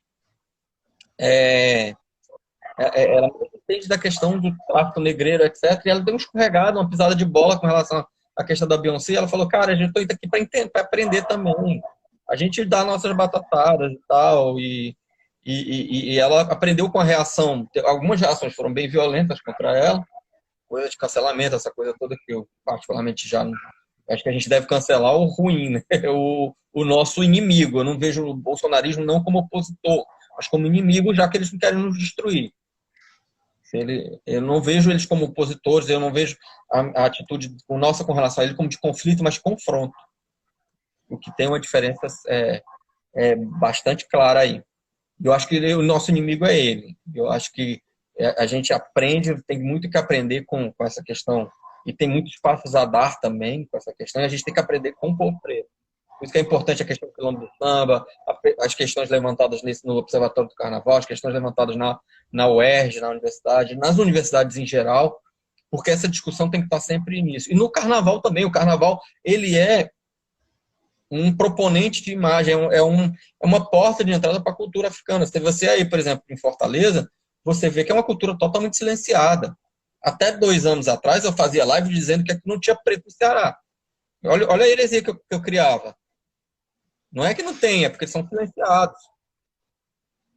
Cadê o povo preto está fazendo maracatu, que é a expressão mais linda que o Ceará cria, na minha visão, o maracatu. Mais do que a própria festa junina, eu acho que as quadrilhas são maravilhosas, mas eu acho que o maracatu é a coisa mais original que temos. E é diferente, completamente diferente do maracatu pernambucano, por exemplo. E é um maracatu que não se dobra, ela está lá na Domingos Olímpio, lá resistindo. Isso para mim é resistência. Porque o maracatu ele não se alia a determinadas questões. E eu acho que, de uma forma ou de outra, ela encena algumas tradições. Tem questões que os negros podem levantar, a questão da fuligem, aquela coisa toda, etc. Mas eu acho que, sobretudo, tem questões de afirmação de identidade também, que é um debate, isso tem que ser debatido, etc. Né? Eu acho que o maracatu cearense ele é muito original com relação a isso. Ele resgata o ritmo mais pausado africano, e eu acho que é por aí. Além da visualidade, que é deslumbrante, né? Então, eu vejo ali que é realmente a resistência, nesse sentido de ser contra tudo, contra todos. Eu vejo no maracatu, por exemplo, eu vejo no bate-bola, por exemplo, eu vejo nessas questões que você tem que muitas vezes negociar para resistir também. Não é só resistência, mas é também negociação, né? Você, de uma forma ou de outra, está ali imbuído dentro de uma sociedade que é capitalista, é machista, etc., que reproduz muito desses males. Eu acho que nosso trabalho é ser aliado nessa desconstrução e estar junto nessa e também sermos perdoados quando a gente vacilar também, porque todo mundo é passível de erro. Inclusive o pessoal do Quilombo do Samba, se puder nos dar essa honra de estar aqui falando sobre o protagonismo preto, dando uma aulinha aqui pra gente, já que nós somos apenas aliados. Vai ser uma honra receber vocês. E eu queria também o Boi, o André Rodrigues. Vou te passar o telefone dele. Vou te passar o contato, vai ficar muito feliz de participar. Vamos perturbar o Boi. Até porque, além do artista incrível que ele tem demonstrado ser, ele foi muito elogiado esse ano na Mocidade Unida da Moca, lá em São Paulo, na MUN. Eu adoro os comentários do Boi. Exatamente. De vez em quando ele vai lá e faz aquele comentário sacaninha, cheio de piranhagem, como diz o Fabato, que a gente se diverte muito. O André Agora, ele é o grande mentor intelectual do Boi com Abóbora. É o grande culpado. muito bem. Já quero saber disso. Vamos marcar uma live com o seu André Rodrigues, Pergunta para ele. famoso Boi. E assim, eu vou te falar dessa questão. O maracatu é muito desvalorizado aqui em Fortaleza. Deveria ser mais. A questão do maracatu, eu conheço pessoas que fazem parte, tudo, mas também reclamou dessa invisibilização. Ele é invisibilizado, as pessoas fazem uma diminuição dessa cultura. E tem uma pessoa que eu conheço ligada ao Bumba Meu Boi, que aí já é uma cultura também, que é o mestre Zé Pio. Ali na Barra do Ceará, na parte das Goiabeiras, Ele é um senhorzinho, assim, ele já deve ter quase 70 anos por aí. Mas ele é incrível. Ele é, assim, de uma inteligência, de um conhecimento cultural, que você fica, assim, impressionado. É um dos poucos defensores dessa cultura negra aqui no Ceará que a gente ainda tem algum acesso, que ele tem alguma visibilidade. Exatamente assim, o Ceará tem uma coisa, eu falo Ceará num todo, a elite cearense, eu vou dizer a massa cearense, vamos dizer assim, eu posso falar disso porque meu lugar de fala é como cearense, né? Tem questões muito mal resolvidas consigo mesmo, né? Elas têm vergonha, a gente tem vergonha das nossas manifestações culturais, das nossas manifestações artísticas, e são manifestações muito potentes, mas é aquela coisa, se você não você não ter apoio público é uma coisa, você ter uma apatia pública é outra. Eu acho que acontece uma total apatia com relação ao a produção cultural, que é muito importante. Você falou aí, por exemplo, a questão do boi cearense. Você vê, por exemplo, como Pernambuco, como Maranhão, como o próprio Boi da Parnaíba, que tem um amigo meu que estuda, que é o Wesley, estuda essas questões. Você, de uma forma ou de outra, vai construindo imaginário sobre isso, né? Vai construindo as histórias, vai fazendo esse percurso todo e aqui no Ceará a gente tem os meios de comunicação não dão valor, é tudo muito distante disso. A gente tem, por exemplo, a Tereza Monteiro, que é uma guerreira que faz esse trabalho muito bom ali no Vida e Arte do Povo. Eu acho que é um grande documento que temos ali com uma galera que tem, enfim, que jornalistas que se preocupam com essa questão da cultura popular no Ceará. E aí, mas assim, tem determinadas situações que não basta só isso, sabe? Eu acho que eu sinto muita, assim, a coisa que eu mais me arrependo na minha época aí do Ceará é de não ter acompanhado esses carnavais, essas folguedos com mais intensidade, porque também tinha uma restrição orçamentária muito grande, né? Moro muito longe do centro, né? E meus pais até hoje moram nesse bairro, que é o bairro do Altran Nunes, né? Então, tudo é mais difícil. Você sabe como é a situação aí, né? Você não tem transporte público, você tem toda uma precariedade com relação a tudo isso. Então, eu acho que o Ceará ainda tem muito, eu acho que a gente pode muito refortalecer essas redes também das coisas que tem aí no Ceará. Eu acho que o maracatu é uma das coisas mais lindas que temos e que a gente tem que contribuir de alguma forma para que isso tenha uma visibilidade maior e fazer enxergar pela nossa voz, fazer com que as pessoas enxerguem o valor daquilo tudo. Quando a gente vai para Recife, por exemplo, a gente vê a cultura pernambucana exaltada, a cultura maranhense exaltada em São Luís, por mais que não seja da forma como deveria ser, que no Brasil isso é uma coisa muito deixada abaixo, a cultura, ela fica num patamar abaixo do que o que ela deveria, do que o que ela merece. Mas aqui no Ceará é incrível como a nossa cultura é quase que motivo de vergonha. A gente tem isso. Eu fui ter um acesso a conhecer mais um pouco dessa coisa do Bumba Meu Boi lá, quando duas amigas minhas se mudaram para aquela área, que começaram a ter aquilo ao lado. Elas estavam ali dentro daquela comunidade, tinham aquilo ali, então foi como eu pude me aproximar. Porque Fala aqui até Goiabum. para a gente saber até onde vai ter alguma manifestação cultural, a gente não sabe. Não tem divulgação, não tem um apoio, uma visibilidade. Pois é. E assim, a gente tem muita vergonha dos nossos mestres, né? A gente O Ceará é muito cruel com relação a isso, com relação a quem trabalha com cultura. E isso cabe também a nós, não só reclamar, mas também fazer, apoiá-los, etc.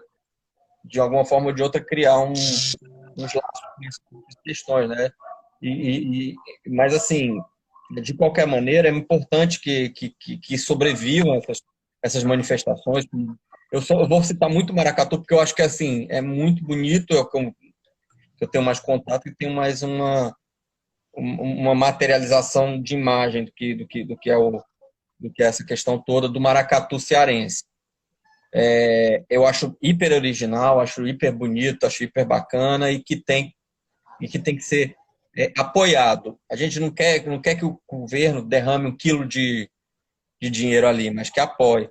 Foi isso que aconteceu, por exemplo, na festa do Boi, do Boi de Parintins, né? Que é uma festa que eu estudo no doutorado e que tem mudou uma festa que transformou um município todo, toda uma região ali, que inclusive irradia para o Pará. É uma coisa muito louca. Parintins é um milagre amazônico. E a gente fica pensando, poxa, tudo lá tem suas tensões, tem seus problemas, etc., mas que, de alguma maneira, já houve uma transformação da cidade. Houve transformações para o bem, transformações para o mal, beleza. Mas, assim, tudo depende também da forma que você falou. Pedro Bicalho acabou de entrar aqui, eu falei dele. Pedro, eu acabei de falar de você na live anterior, também desse mesmo canal, que você foi a primeira pessoa com que eu falei por telefone, quando aqui do Rio de Janeiro, quando eu estava lá em Fortaleza, eu quase caí para trás quando você ligou para mim. Pedro Bicalho, um beijo, um dos caras mais batalhadores, está batalhando lá em Brasília, está com a gente no Conselho Federal de Psicologia, está com a gente aqui. É uma presença muito ilustre, assim como a Tati Lombe também, que é maravilhosa. Tati é uma grande amiga do Fabato também, um grande presente que o Fabato me deu. Se quiserem assistir, a live anterior tá salva aqui no nosso GTV. Pedro, foi 10 minutos falando de você, Pedro Bicalho.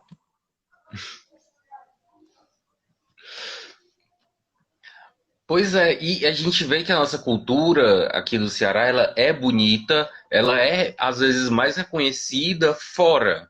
Tanto que você vê que, ultimamente, já tiveram alguns, mas ultimamente as próprias escolas de samba estão utilizando muito a cultura cearense em enredo com a Farra do Boi, que a Tuiuti fez em 2016, o Bode Ioiô em 2019, Santo Antônio de Barbalha, da Santa Cruz, esse ano que virou Santa Cruz de Barbalha. Maravilhoso, maravilhoso, inclusive, o trabalho do CAE, né, super sensível e tal, acho que foi muito, muito bacana. Isso, por exemplo, essa forma da gente, eu acho que é uma missão também da gente levar um pouco da nossa cultura também, né, do bode ioiô, o Jaque enxertou ali de uma forma tão original, tão bonita, tão verdadeira, o que era a questão do boi, né? Do bode, perdão. Teve um amigo meu que teve aqui do Ceará, que ele fez uma crítica ao desfile, né? Falou assim, eu não consegui enxergar os signos, né? Muita coisa eu não consegui identificar como signos cearenses. Eu falei, por quê? Você não consegue identificar porque você não conhece os signos cearenses. Ele conhecia aldeota, conhecia, enfim, não sabe decodificar o que é a periferia da cidade. Então, é uma forma também de construção de imagem, de construção de ver o que se coloca e tal, enfim. Ceará bombou 2019 na ilha, em Fortaleza, no Tuiuti, verdade, foram dois desfiles bem... Aí... A ilha também, né? Pois é, eu acho sim que para mim e para você que crescemos em periferia, tudo, talvez seja mais fácil a identificação de signos. Sim, sim, verdade, Ali, porque você vê essa questão do colorido, do brilho, do popular ali tingido das cores, né? Que isso aconteceu realmente tanto na ilha como na Tuiuti. Então, eu esqueci da ilha também, desculpa. Pois é, eu também acabei deixando passar a ilha. E assim, eu fiquei impressionado, por exemplo, como as pessoas aqui em Fortaleza não conhecem a história do bode ioiô. É impressionante, né? E você sabe que tem uma lenda com esse bode, né? Lá no, que ele tá empalhado no Museu do Ceará, ali no centro da cidade, que ninguém sabe. Eu não sei se essa história é verdade, se é lenda ou como é que é. A história do rabo do bode. Porque ninguém sabe, porque uns dizem que o rabo do bode foi retirado para restauração, que estava caindo e tudo. Outros dizem que foi a velha molecagem cearense que alguém foi lá e roubou o rabo do bode 3 vezes. Ó, foi a molecagem cearense. Quando você tiver uma dúvida quando a lenda se confundir com a história e a lenda for melhor, imprima-se a lenda. A lenda que está valendo. Eu acho que a verdade pouco importa. Eu acho que só a criação dessa história, dessa lenda, entre aspas, já cria um imaginário, já cumpre o que é a missão do bode ioiô, né? Então, o ioiô é isso, essa pilhéria cearense, essa gaiatice mesmo nossa, que a gente ele acaba representando tudo isso muito bem, né? Ó, fica de olho aí no horário que eu tô tenso aqui, daqui a pouco vai bater 1 hora já. Eu acho que faltam uns 10 minutos para encerrar. Mas a gente já está encerrando aqui. Acho que Pra não vai chegar não nem cair de aí. novo e não dar tchau, porque foi muito mal educado da outra vez. É porque, assim, existe uma assombração que até o pessoal dos sambistas da depressão que criou essa história aí, a culpa é deles, chamada Iê do Campinho. Eu estava lá, eu vi essa assombração. Aquela Iemanjá horrorosa da tradição de 2013. Pois é. Iê do Campinho odeia uma live de carnaval, ela vai lá e derruba as coisas. Não abre contagem. Quando acontece assim, alguma M nas lives de carnaval, é culpa da Iê. Cara, olha, a Iê, ela derrubou a tradição pra intendente, cara. A Iê foi poderosa, a entidade de espírito poderoso, cara. Foi tenso. Cara, eu não acreditava aquele desfile, meu pai, até. Enfim. Enfim. E assim, eu acho que só a história do bode Ioiô voltando, a história do bode em si e a história do roubo do rabo do bode já dá um enredo. É A verdade. nossa molecagem cearense. Porque assim, eu já fui naquele museu algumas vezes e eu já vi o bode com rabo, já vi o bode sem rabo. Só um parênteses, o grande Rodrigo Castro tá aqui. Eu acho que o Rodrigo tá em Nice, na França. Se eu não me engano, cada dia o Rodrigo tá em um lugar diferente. Grande amigo. Cara, beijão aí, nós estamos na luta aí. Nossa, como estamos chiques, estamos chegando na França, em Nice, Nice é outro lugar que tem um carnaval muito diferente do carnaval do Brasil lá, são batalhas de flores, né? Sobre isso, posso fazer um parênteses? Tem um livro maravilhoso, eu sou o psicótico do livro, deixa eu ver se eu vou achar aqui. É um livro do meu orientador, Felipe Ferreira, que ele estudou o Carnaval de Nice, né? E ó, o Rodrigo tá lá, já botou a bandeirinha da França lá. Ele estudou o Carnaval de Nice e ele chama o Carnaval Perfeito de Nice a Bela. Então, ele inclusive, ele fez o doutorado dele em geografia e estudou a espacialidade, como é que a Nice se organizava, o Carnaval de Nice se organizava naquela avenida, na Promenade des Anglais, né, na cidade como um todo, né? Como é que o carnaval se organizava e como a geografia da cidade ela impactou no carnaval niçoise, né? E aí ele trabalha isso, que é um carnaval de um balneário perfeito, de um balneário para o carnaval para. O Rodrigo está botando aqui, o carnaval daqui é muito legal, tem desfile com o mesmo formato do carnaval do Rio. Alas, carros alegóricos, baterias, exatamente. O Leonardo Bora teve início em 2016, se eu não me engano, foi um ano que ele não fez carnaval aqui no Rio, que ele estava início fazendo um curso, foi que tem uma bolsa lá, né, para estudar lá, uma bolsa da União Europeia, né? E aí, no Carnaval de Início, como o Rodrigo está falando, tem a questão da Batalha das Flores e também tem a questão desses desfiles de alegoria, etc., que tem bateria, ou seja, tem um formato também de cortejo processional, mais ou menos como são as escolas de samba aqui, que elas dão uma determinada volta, e que são alegorias belíssimas, né? E aí tem nesse livro do Felipe, eu estou tentando achar ele por aqui, tem a questão da ratapinhata que gerou uma crise diplomática entre a França e a Itália, já porque isso fazia parte do território italiano, e aí depois virou... Né, território italiano não existia o território italiano, fazia parte do Reino da Saboia, né? E aí o Nice acabou depois, quando teve a divisão entre Itália e França, acabou virando território francês, mas Nice é uma cidade mezzo-italiana e moyen française, né? Como a gente costuma falar, né? Ela tem as duas, ela é meio metá-metá, ela é um Oxumaré francesa, né? Ela é meio metá. E aí tem essa do Felipe, que ele estuda muito isso, e é simplesmente fascinante a forma como ele aborda o carnaval de Nice, né? Então, é muito bacana. O livro chama Escritos Carnavalescos. Eu não tenho, ele está por aqui. Daqui a pouco eu vou achar. O Marcos está até rindo. Sim, eu conheço sim essa questão do desfile, com os carros tudo de início. Eu citei assim essa questão da Batalha das Flores, diferente.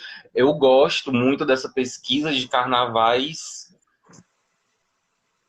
que se diferenciam em alguns aspectos, mas que eles conversam entre si. Porque a gente não acaba... Eu acho fascinante, por exemplo, aquele enredo da Porto da Pedra de 96, que são carnavais pelo mundo, que ele te mostra a Diablada na Bolívia, mostra o Carnaval de Nice, Bonn na Alemanha, o Carnaval em New Orleans, nos Estados Unidos. Achei o livro, desculpa, só te interromper aqui. Esse livro aqui Escritos Carnavalescos, né? Sobe mais um pouquinho, porque os comentários... Pronto, para o pessoal ver o título do livro. Escritos Carnavalescos, né? Do Felipe Ferreira. Perdão te interromper, você estava falando do Enredo da Porta da Pedra. Pois é, eu gosto muito de livros, de enredos, filmes que façam essa costura cultural entre várias festas, entre várias simbologias que conversem entre si, como esses carnavais diferentes que existem através do mundo. Eu acho fascinante. Eu acho fascinante esse livro que tem a sua participação entre outras pessoas que estão ali escrevendo, que foi lançado agora, que você fala da ponte Rio-Parintins, dessas conversas entre manifestações culturais diferentes. Exatamente porque você tem a cultura popular ela permite isso, né? Você tem as suas tensões, etc. Tem gente que é extremamente tradicional, agarrada a essa questão da tradição e da imobilidade, só que a cultura popular é muito autônoma, né? Ela acaba indo tomando caminhos que você não pode controlar. Isso que acabou acontecendo com o Boi, com a festa do Boi Bumbá, em Parintins, que pegou a questão alegórica, a partir da questão alegórica, ela explodiu para o mundo, né? Ela se transformou numa mega festa, né? Então, eu acho que o gancho disso é a alegoria. A alegoria foi o grande o grande vetor de transformação dessa festa, e a alegoria que é justamente que é inspirada não só inspirada, mas que vem dessa tradição alegórica carnavalesca. Então, o carnaval, de alguma forma ou de outra, introduzindo, mas não é introduzindo, é modificando, transformando, influenciando uma festa cultural numa ilha no interior do Amazonas, né? Então, isso, né? Aline, confesso que tem um pensamento muito tradicional sobre o carnaval. Também tenho, Aline. O problema é que isso não depende de nós. O carnaval ele vai seguir o fluxo dele. Sempre vai ter uma... E ainda bem que tem isso, né? Ainda bem que surgem novos carnavalescos, novos discursos, novas propostas E é essa coisa, né? A gente não tem esse, a gente quer controlar as coisas, mas não consegue controlar tudo, né? E ainda bem, né? Porque a festa é dinâmica, a festa não é feita pra gente, a festa é feita para todo mundo. Mas, obviamente, a gente tem nossos gostos. Eu também sou mega tradicionalista. Eu também, assim, ao mesmo tempo que eu gosto de novidade, eu tenho aquela saudade de coisas que eu não vivi. Eu fico imaginando como deve ter sido, porque a gente tem poucas imagens disponíveis assim na internet, você procura, tudo você não acha. Como deve ter sido Lendas e Mistérios da Amazônia, como deve ter sido Bahia de Todos os Deuses. Verdade. Gente, quando eu tem coisas escritas daqueles desfiles, Bahia de Todos os Deuses tem toda aquela coisa, aquela mística da Iemanjá que mudou a história da alegoria no carnaval.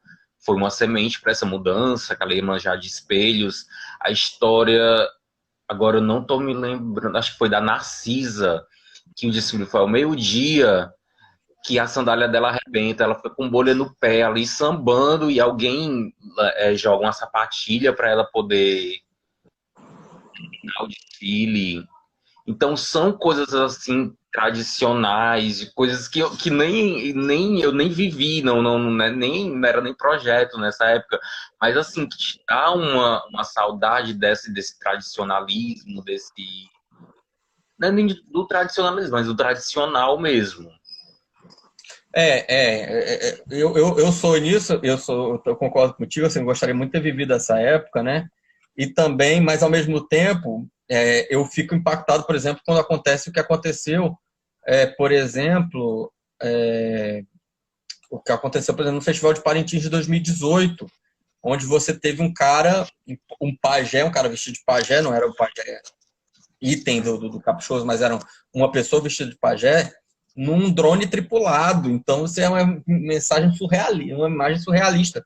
E que acaba, enfim, renovando a festa, atraindo o olhar para a festa. Inclusive, esse mesmo drone voador que é utilizado no desfile da União da Ilha tem o mesmo impacto, porque ele não tinha possibilidade de cruzar a avenida, né? De cruzar. Ele só podia levantar e descer. Lá no bombódromo, não. Ele levitou por cima das pessoas. Foi um arraso aquilo ali. Eu lembro disso. Eu assisti ao Festival de Parintins, esse de 2018. Eu me lembro muito bem do impacto. Quando você vê as formas como o pajé dos bois desce hoje em dia, de alegorias, fazendo rapel, sai de dentro de alguma alegoria num drone, sobrevoa aquilo, tudo isso é uma coisa que liga ao misticismo caboclo usando uma modernidade.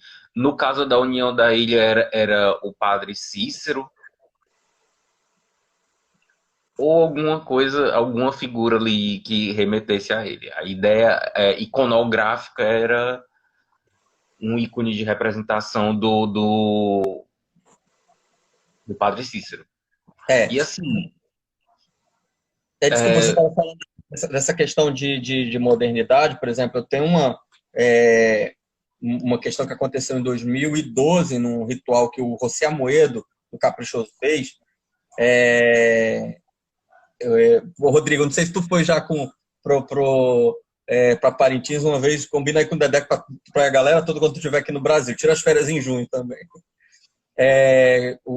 Quando aconteceu essa questão essa questão de tecnologia e mensagem, né? A tecnologia serviço uma mensagem. Em 2012, tem uma alegoria que é o ritual Araueté, que o José Amoedo, que trabalha em escola de samba, fez, por exemplo, a Guerra Redentora da Portela, enfim, o cara que é de Parintins, que trabalha muito essa questão do movimento, ele fez nesse ritual o pajé ser engolido por uma alegoria. A alegoria vem, aí o Canipairô, ele é engolido pelo Catirã, que é o grande monstro, etc. Então, é escandaloso. Assim, é uma coisa de tecnologia cabocla que é fantástica. E que ele é engolido, cai e reaparece numa piscina com chafariz e tal, uma coisa surrealista, assim. É completamente maravilhoso aquilo. E o Rossi é um cara mega criativo que tem essas soluções incríveis de alegoria, né? Depois dá uma olhada. Ritual Araueté, bota no YouTube, se você já não tiver visto, ou que alguém que ainda não tiver visto. Aí o Rodrigo pode ver aí. Ritual Araueté, Boi Caprichoso 2012. 2012. Esse, por acaso, eu não lembro de ter visto. Mas eu já vi coisas fantásticas ali do Boi de Parintins, que a Cunha Poranga, ela chega com a fantasia representando um animal, depois ela abre e vira a Cunha Poranga de verdade, a mais bela da tribo. Que essas coisas versam muito com o carnaval, que depois, às vezes se inspira em grandes espetáculos e às vezes se inspira aos grandes espetáculos. É É, incrível como isso vai se costurando imageticamente. é verdade. Eu vou responder só essa perguntinha aqui do Rodrigo, pode ser? Só eu também tô com medo de cair a live. Se cair a live, a gente deixa para a próxima. Rodrigo, o Carnaval do Rio e o Festival de Patins eles têm linguagens diferentes, assim como espetáculo, né? O Rio é um cortejo e ele tem outras formas de sensibilização, né? A questão do acabamento, a questão de trazer enredos mais abertos, temas mais abertos, e Parintins só traz muito a questão amazônica, e por isso eles têm até uma certa limitação de signos, né? Que o carnaval é mais aberto. Por outro lado, assim, Parintins, a forma, como é uma forma de arena, ela permite truques maiores. Você só vê uma parte da alegoria, você nunca vê o backstage da alegoria. Então, ela permite que você trabalhe, por exemplo, com a questão das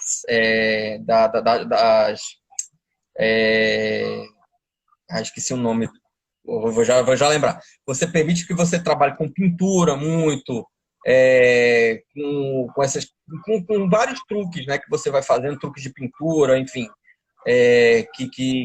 que podem te dar um determinado efeito que no carro alegórico ficaria pobre, ou que ficaria. Tanto é que se você vê as alegorias de Parintins na Praça dos Bois, na concentração, você não entende nada, acha tudo uma porcaria, porque elas não têm aquela beleza do carnaval. Agora, quando joga a luz, quando joga tudo, quando começa a acender os fogos, aquela coisa toda, aí é extremamente bacana. A palavra se chama perspectiva, tinha esquecido. Você tem o truque de perspectiva, né? De você pintar uma coisa, dar uma profundidade, aquela coisa toda, né? Então, eu acho que são linguagens diferentes. No Rio, você tem mais. Tem técnicas feitas para serem as alegorias passarem na luz branca, na luz de estádio. Lá em Parintins, eles já usam a técnica, já usam a iluminação para a luz teatral, para a luz que eles têm lá, e dá toda a questão dramática também da alegoria. São espetáculos diferentes. É, é diferente o cortejo da arena e todo esse uso ali daquele espaço que eles criam toda uma cênica ali em Parintins.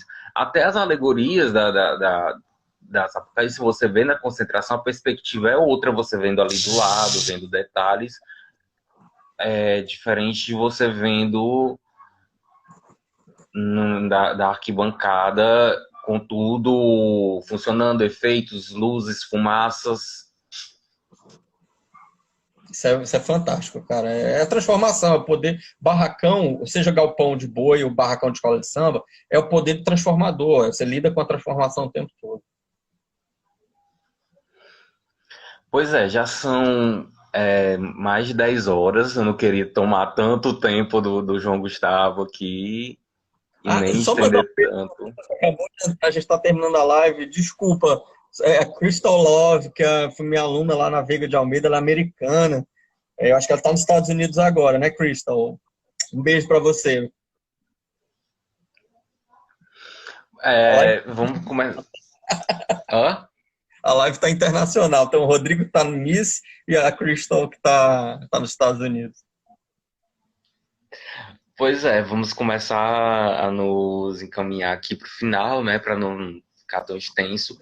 Quero já marcar depois uma nova live com você mais para frente.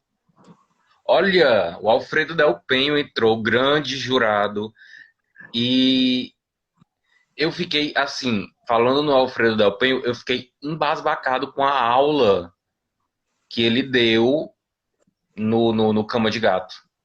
Porque, assim, ele é um músico, ele é técnico, ele tem todo o conhecimento instrumental, de técnica vocal, da técnica musical, tudo, mas ele tem um conhecimento do quesito samba enredo. Ele mostrou que ele é ligado à cultura do samba e que ele sabe como esse quesito funciona dentro de um desfile de escola de samba. Quero agradecer muito essa aula ao Alfredo Del Penho e a vocês que proporcionaram lá pelo Cama de Gato. Foi muito bom para a gente poder entender essa coisa da cabeça de jurado, porque se julga muito o jurado, que é uma pessoa profissional da área, que julga de uma forma muito técnica, sem entender de carnaval. O Alfredo mostrou que não. Ele tem todo um conhecimento do funcionamento do quesito samba enredo, um conhecimento de carnaval. Exatamente. O cara é muito especial. Só o Vinícius aqui, rapidinho, se tiver um minutinho para falar. Como eu soube do incêndio de 2011 da Cidade do Samba, eu liguei a televisão, estava passando na hora no Bom Dia Rio. Aí foi bem uma sensação péssima, Vinícius. Não, para mim também foi péssima essa sensação. Eu liguei a televisão e vi no Bom Dia Brasil. Cara, e o pior de tudo, aquilo ali foi no dia 7 de fevereiro, que é o dia do meu aniversário. Pô, que presente! Presente da Iê do Campinho. Aquariano também, igual a mim. Qual o dia do seu aniversário? 6 de janeiro. Olha, pertinho, somos aquarianos.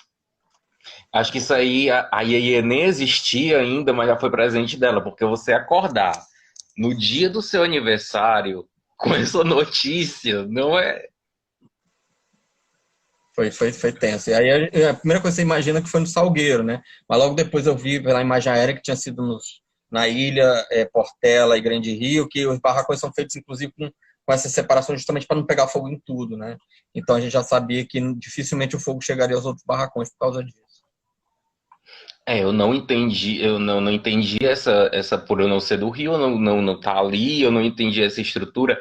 Eu só pensava, meu Deus, meu Deus, meu Deus, não pegou fogo o barracão da Beija-Flor, não pegou fogo o barracão da Beija-Flor. Aí depois disso foi que, primeiro eu tive aquele impacto, depois que eles disseram que o fogo estava naqueles barracões, não tinha afetado da Beija-Flor, foi que me deu aquela tristeza daquele impacto de ter afetado a festa do carnaval. Primeiro, eu não conseguia nem entender o que era aquilo, eu não conseguia digerir a notícia. Assim, Comemorar o aniversário direito. a gente tinha saído do barracão, a gente tinha uma reunião lá no barracão do dia 6, na noite do dia 6, a gente ficou lá até meia-noite. Não, minto, foi de domingo para segunda. A gente teve uma reunião no sábado, com uma reunião meio secreta. Foi no dia 5. O barracão pegou fogo na segunda de manhã, se não me engano. Então a gente, de uma forma ou de outra, assim, tive lá antes de 24 horas do incêndio, né? Foi bem intenso mesmo. Nossa, eu fico assim até hoje, quando eu lembro disso, me dá um impacto.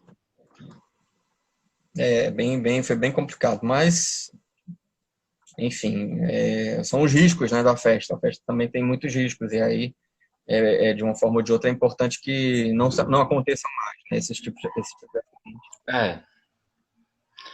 Por uma questão de segurança, porque tem vidas envolvidas ali também. A gente tem que pensar muito nisso. E outra coisa que eu pesquisei depois relacionada ao dia 7 de fevereiro é o dia do desfile de ratos e urubus. Exatamente. O desfile é do dia 6 para o dia 7, só que o Ratos e Urubus é 7h30 da manhã do dia 7. Amanhã do dia 7, né? Era o meu aniversário também. Acho que não tinha como eu escapar do carnaval e nem de torcer pela Beija-Flor. Acho que tem uma coisa de alguma conjunção astral que me empurrava para isso. Pois é. Acaba tendo, acaba acontecendo. Mas que venham outros dia 7 com lembranças melhores, acho que já vieram. Dia 7, Tomara. se tudo der certo, dia 7 de fevereiro já não vamos estar mais confinados, vamos ver. Pois é, se não vamos estar mais confinados, tomara que não estejamos, porque eu quero ir para o Rio quando passar essa pandemia. Eu quero viajar, eu quero, mas só se tiver segurança. Não, claro, claro, claro. Eu Só vou com para Fortaleza. Fortaleza eu vou em outubro de novo ver meus pais aí. De vez em quando eu tenho que. Vou aí. é, que bom que você vai vir em Fortaleza. É bom a gente tá matando essa saudade da família, tudo. É isso aí, é isso aí, é isso aí.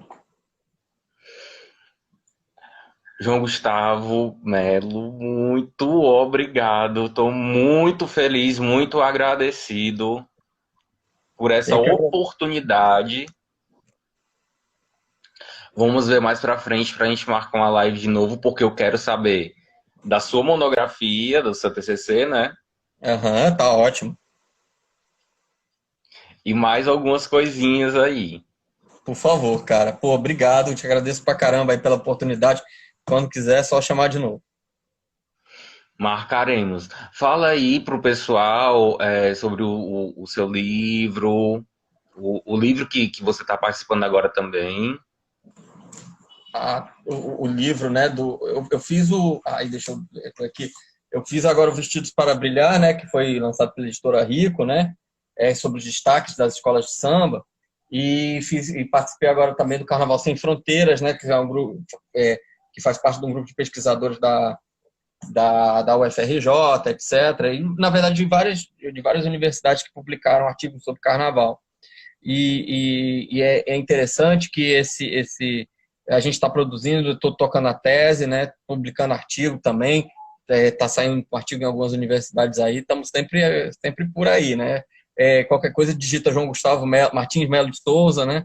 Souza com S, Carnaval, que vão vir os artigos aí que foram publicados agora. Tive muito prazer também, muita honra de publicar também num livro que saiu na UNB, né, no CMD, que é o Centro de Memória Digital, e sobre um festival de Parintins também. Então, eu fico me equilibrando esse Carnaval de Parintins, essas duas paixões. Muito, muito obrigado. Foi importantíssima essa oportunidade dessa live. E marcaremos uma próxima para breve. Pô, eu que agradeço demais, cara. Obrigado aí pela oportunidade. Muito bom rever e bater um papo muito legal. O Thiago Isidoro tá aqui de novo. Rodrigo Castro, meu grande amigo, tá muito bacana poder revê-lo. A gente teve pouca oportunidade depois que ele viajou, mas quando vier ao Brasil, vamos nos encontrar aí. Crystal Love, a galera toda que tá aqui. Obrigado, viu? Vinícius, grande Vinícius. Obrigadão, Vini. Pronto aqui. Tchau, pessoal. Boa noite. Muito obrigado a todo mundo que esteve presente aqui. Teve o pessoal do Carnaval de Maquete que entrou, o pessoal aqui de Fortaleza também, a Aline, nossa vice-presidente, estava aqui, a Delma, nossa coreógrafa. Leonardo Bruno apareceu aqui, grande jornalista. Grande amigo também. Agradecer todo mundo, boa noite. E quem tiver interesse, siga aqui a nossa página Altaneiros dos Veismares para conhecer um pouco mais do Carnaval de Maquete, essa brincadeira séria virtual. E nós continuaremos essas lives, teremos outras lives com outras pessoas. Vamos voltar com o João Gustavo Melo em breve. Boa noite, abração para todos. Brigadão, João Gustavo. Obrigado, gente. Até a próxima, viu? Até mais.